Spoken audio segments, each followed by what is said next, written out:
Welcome back. In this module, we're going to dive into two crucial factors that affect every taxpayer's return: filing status and dependence.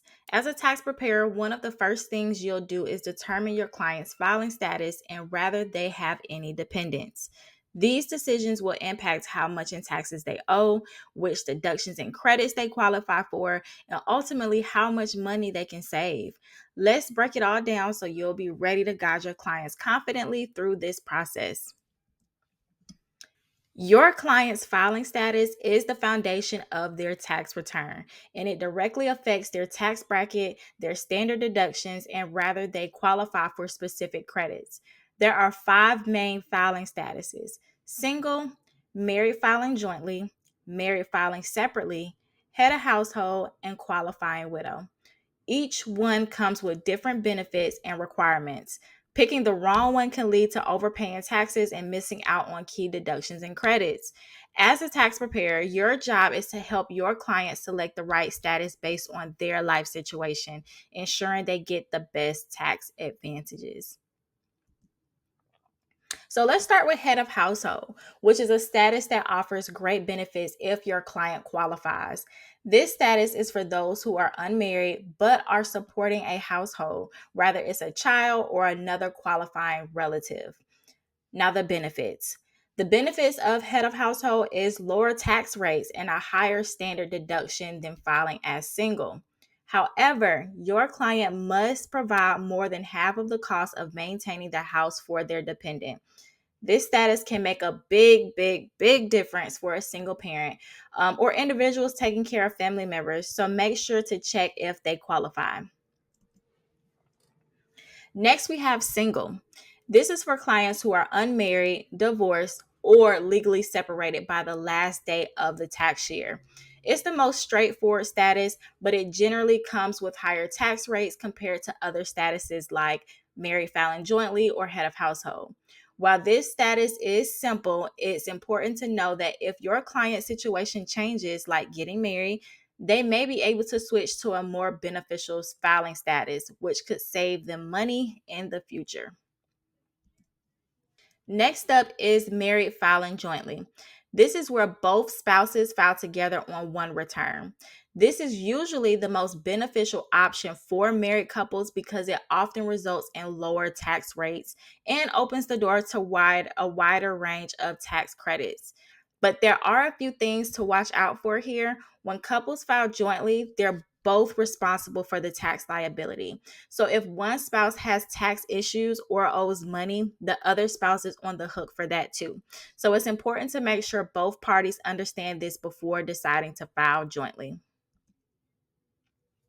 Now, married filing separately can be a tricky one as well. In this scenario, each spouse files their own tax return, and this generally reduces the credits and deductions they qualify for. In some cases, it's not as beneficial as filing jointly. On the other hand, there are situations where filing separately makes sense. Maybe one spouse has a lot of medical expenses or tax debt. In those cases, it might be better for your client to file separately to keep things clean. So while it's rare, there are scenarios where this option works best. Finally, we have qualifying widow. This is a special status for someone who has lost their spouse, and it's available for 2 years after the year of their spouse's death. However, to qualify, they must have a dependent child living with them. This status is valuable because it allows the surviving spouse to essentially file as married filing jointly for those 2 years, which means lower tax rates and more credits. But after the 2 years, they would switch to single or head of household depending on their situation. All right, so let's talk about dependents because this is where things can get a little bit interesting. A dependent is someone your client financially supports, usually a child or a qualifying relative. Claiming dependents can lower taxable income and unlock credits like child tax credit, which is why so many people get excited about this part. But listen, I know you've heard it. Can I claim my cousin's kids? Or what about my friend's kids? They lived with me for a while. Nope. Sorry, it does not work that way. The IRS is pretty clear on who counts as a dependent, and unless you're financially supporting them and they meet the criteria, you'll need to stick to claiming your own kids or qualifying relatives. So let's leave other people's kids off the returns, okay?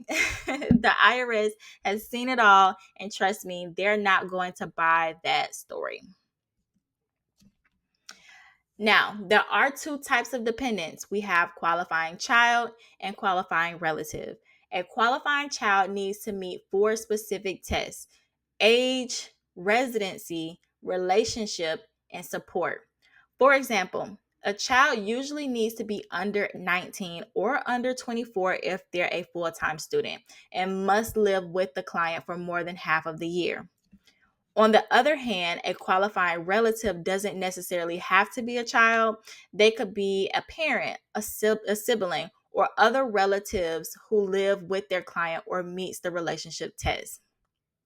However, their income must be below $4,300 and your client needs to be providing more than half of their financial support. These distinctions are important because they determine whether your client qualifies for dependent related deductions and credits. Claiming dependents can significantly lower your client's taxable income. And like I said, unlock valuable credits such as the child tax credit and earned income credit. For each qualifying dependent, your client may be able to save thousands of dollars on their taxes. This is why it's so important to correctly identify and claim all dependents. They directly affect how much tax your client owes or how big their refund will be. Okay, lastly, let's talk about tax brackets, an essential concept for understanding how much your clients will owe in federal income taxes. The United States uses a progressive tax system, which means the more income you earn, the higher the percentage of the income is taxed.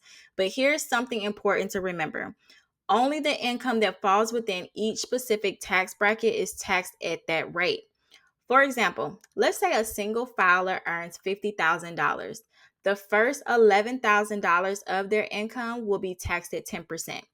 The income from $11,001 to $44,725 will be taxed at 12%.